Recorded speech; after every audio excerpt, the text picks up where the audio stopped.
History is often written in the blood of empires that thought they were invincible. But in the 13th century, the world met a force that defied the very definition of surrender. To understand how the kingdom of Goryeo withstood the most efficient killing machine in human history, we must look past the dates and into the cold, hard mechanics of defiance. The Mongols were not just soldiers, they were an apocalypse on horseback. By the year 1231, they had shattered the Jin dynasty, reduced the Great Wall to a mere suggestion, and brought the Great Khans to the very edge of the Yalu River. They expected Goryeo to fall like a dry leaf in an autumn gale. Instead, they found a fortress of bone and spirit. The conflict did not start with an arrow, but with a logistical demand that was designed to break the kingdom's back before a single sword was drawn. The Mongols required a tribute that was mathematically impossible: 20,000 war horses, the labor of thousands of slaves, and 20,000 rare otter skins, prized by the steppe warriors for their water resistance in the harsh northern climates. To the military dictator Chou, these were not terms of peace. They were the chains of a master intended to hollow out the kingdom's resources. Chou was a man of iron and ego. He chose to spit in the face of the Great Khan, banking everything on a singular, desperate realization: the Mongols were masters of the earth, but they were children of the sea. When General Sartak Korchi crossed the border in the autumn of 1231, the Goryeo regular army was swept aside like dust. Kaesong was encircled. The peninsula was wide open. But the Mongols hit a wall they did not see coming: Kuju. To analyze the defense of Kuju is to analyze the pinnacle of medieval siege engineering. Commander Pak So and the elite Kim Kyong-sun turned the city into a meat grinder. This was not just a battle. It was a laboratory of carnage. The Mongols brought every siege engine in their vast arsenal. They pushed massive carts of dry grass and timber to the gates, intending to incinerate the city's heart.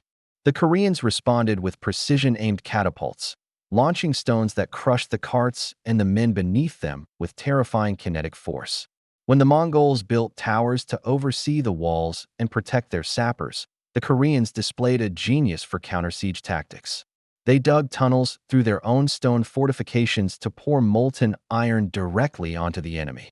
The sound of liquid metal hissing against cold stone and the screams of the invaders marked a shift in the war.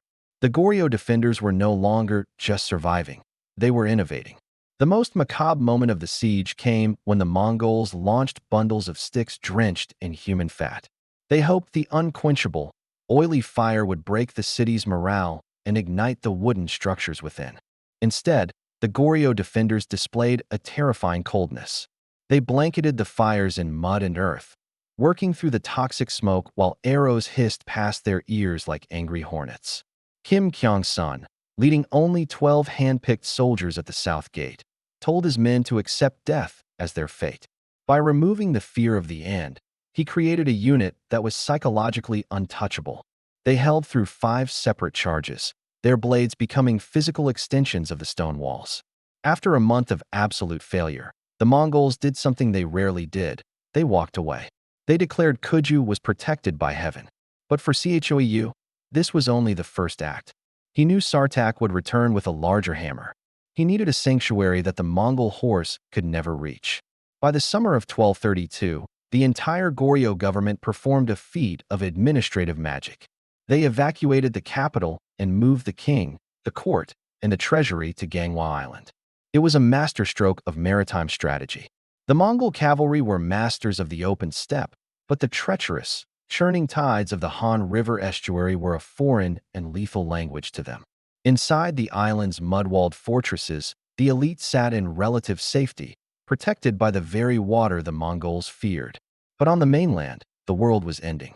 This gave birth to the strategy of the Ghost War. The Goryeo government ordered a total mobilization of the people. They did not tell them to stand and fight the horde in the open fields. They told them to vanish. This was the Sanchon Heidu strategy, the mountain and island refuge. The population fled to high mountain fortresses and remote coastal islands, leaving the Mongols a kingdom of empty houses and scorched fields. The Mongol war machine was built for pillage and lightning-fast logistics. But you cannot pillage a ghost. You cannot feed an army on empty air. Enter the Pyol Ko, the night patrol. These were the elite guerrilla units of the Goryeo resistance. They were ghosts with blades. They did not meet the Mongols in the field. They hunted them in the dark. They utilized surprise night raids and ambushes in the narrow mountain passes where Mongol horsemen could not maneuver or deploy their legendary composite bows.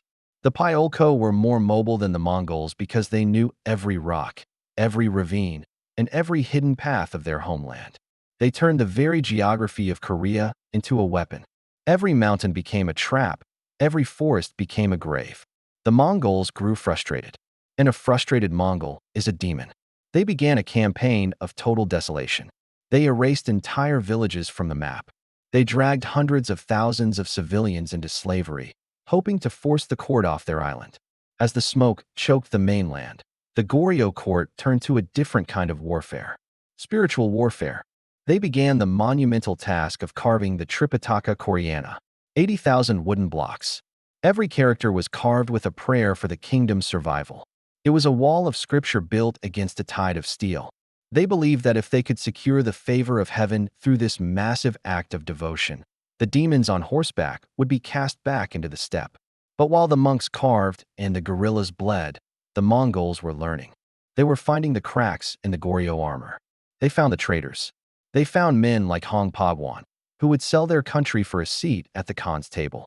The war was entering its most brutal phase. A devastating drought was parching the land, and famine was beginning to do the work that Mongol arrows could not.